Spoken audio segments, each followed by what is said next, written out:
Scott, tell us a little bit more about yourself. Have you always been a sales hacker? What is a sales hacker? What is a sales hacker? That's a good question. I would say yes. I think I always have been a sales hacker. I started selling when I was 18, door to door, in Australia, actually. Golf and spa packages was my first kind of trial at sales. So you took a really hard product to sell. It was so difficult. So everything since then has kind of just been a breeze, I think. But I don't know, I do find this theme in my career where I didn't often do what I was told. I didn't always follow the process. So sometimes it's my VP's nightmare. But I would find little tips and tricks and ways of doing things that's maybe not better, faster, just my way.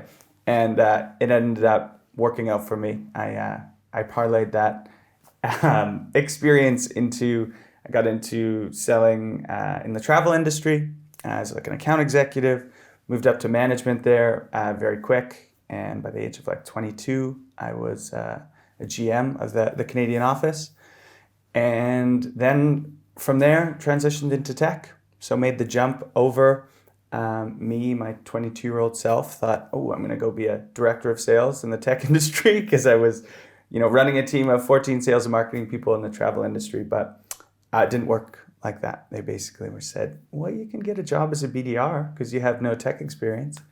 And so I took that, and it was the best career move I think I've ever done. So I started as a BDR about 5 years ago now in tech, and quickly got a team lead position, moved up to management, built out a key accounts program while managing the team. And then from there, had this opportunity come up with Sales Hacker. And I threw my hat in the ring with about 400 other people and somehow tumbled out the other side, and now been running revenue there ever since. Excellent. Well, we talked a little bit before we came on camera about what is Sales Hacker, and I was really excited to hear about it because it was something that I wasn't as familiar with. So tell us, what is it that Sales Hacker is delivering to the market, and why is it important? Yeah, I think Sales Hacker was born out of this idea that organizations today aren't doing a good enough job enabling their sellers on new best practices and new technology that's coming up, right? You do your yearly SKO, you do your one-on-ones with managers. Those are usually like deal review and trying to hit your number, not so much a broader look at what's going on in the sales landscape. So we wanted to create this environment where you could come, whether you're a CRO at a Fortune 100 company or you're a BDR it's your first week on the job, that you could come and learn about those best practices, what the most cutting edge sellers are doing.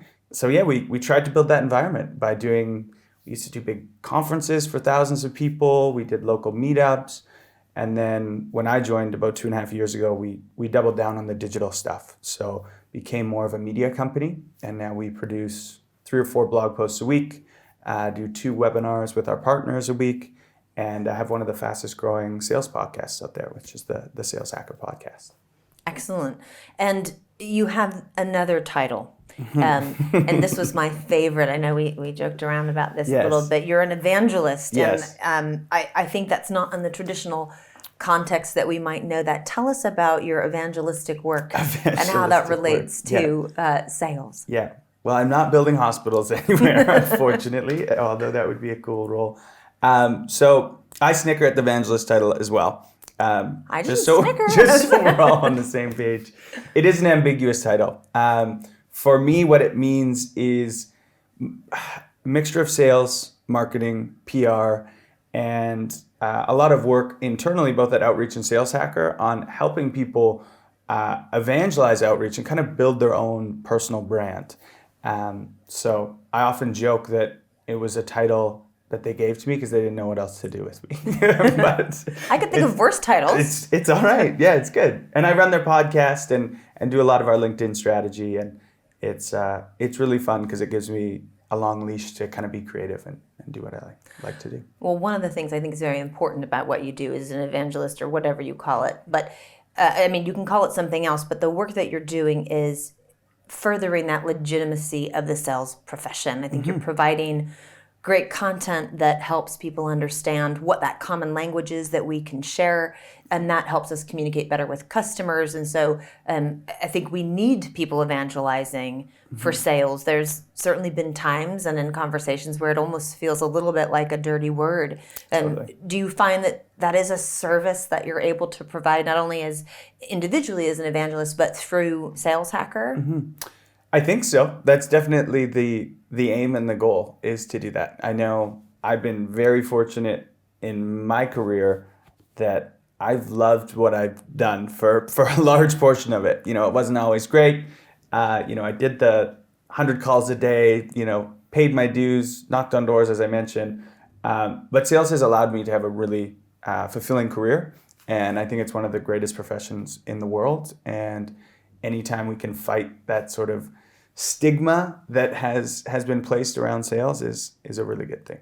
I also think it's great that you are a bit younger and you've had this quick progression, and at a time in history and in technology when you can quite quickly apply your learnings. Because I knocked door to door and sold in my first job, but by the time it's been sort of, you had to arrive at this place that took a much longer journey, and we didn't have the same tools like social media to get that message out there. So I think you're bringing a lot of relevance and the freshness of that experience, which is going to help new people coming into the roles, I think, be successful much more quickly. So I think that's really important, because that's what we all want, right? We make this investment in hiring people. We need to get them bringing orders in the door and generating revenue as quickly as possible. So that's fantastic. And one of the things we want to talk about today are the trends that are happening in sales with a focus on 2020. It's a new year, new decade, and lots of exciting things going on. And I understand that you worked with Max Altschuler. Yes. And you guys produced a report about the 10 trends to watch. Since we can't cover all 10 of them, which I'd love to do because I read it, they're exciting and I think they make sense. Yeah. Can we pick off maybe half of those and go into them in a bit of detail, and let's talk about, out of that list, what's the one that you would talk about first? So I'm a huge proponent of LinkedIn. So one of our trends that we put down as one of our top 10 trends was LinkedIn going mainstream. So you mentioned before when we were chatting, it's like, isn't LinkedIn already mainstream? Like, isn't that a thing? And our point in this kind of prediction is, everyone has a LinkedIn account. Most people, and at least in the circles that they want a job. If they want a job. But it's now moved away from an online resume to a community where your buyers, your peers, your prospects are all interacting with each other. Yeah. And so when we say LinkedIn going mainstream, it's becoming a content creator. If you're not comfortable being a creator yet, become a synthesizer of other people's content. If you're not comfortable being a synthesizer, become just an aggregator and go out and find resources like Sales Hacker and share those out. Because people want to see you and they want to understand the way you think. And by sharing content, you can do that. And then, of course, engaging, commenting, listening. It's a great listening tool for your buyers and prospects as well. So I think the interaction part of LinkedIn is going to be mainstream and no longer a choice. It's like, I think it'll be as silly this year and from here on out to be like, I just don't do email. Email's not for me. It's just not my thing, right? And people say that now with LinkedIn. They'll be like, yeah, I've got an account, but, it's not really for me. Yeah. And I think it will sound as funny as someone saying, email, nah, I'm good, thanks. Yeah, it's interesting. I wonder if at some point it will almost become something we make time for our employees to do as part of our social advocacy, social selling. Because we can also only ask people to work so much and be online so much. And I think one of the reasons that executives tend to be so limited on LinkedIn, it is just the sheer reality of time. Yeah. But as we find younger folks coming up the ranks, they will be accustomed to spending that time on LinkedIn. So that'll be interesting. Yeah. I think it's also a fascinating tool for research. I recall a couple of years ago, I went in for an interview and did some research on the individual I was meeting with. He was the CEO of a company.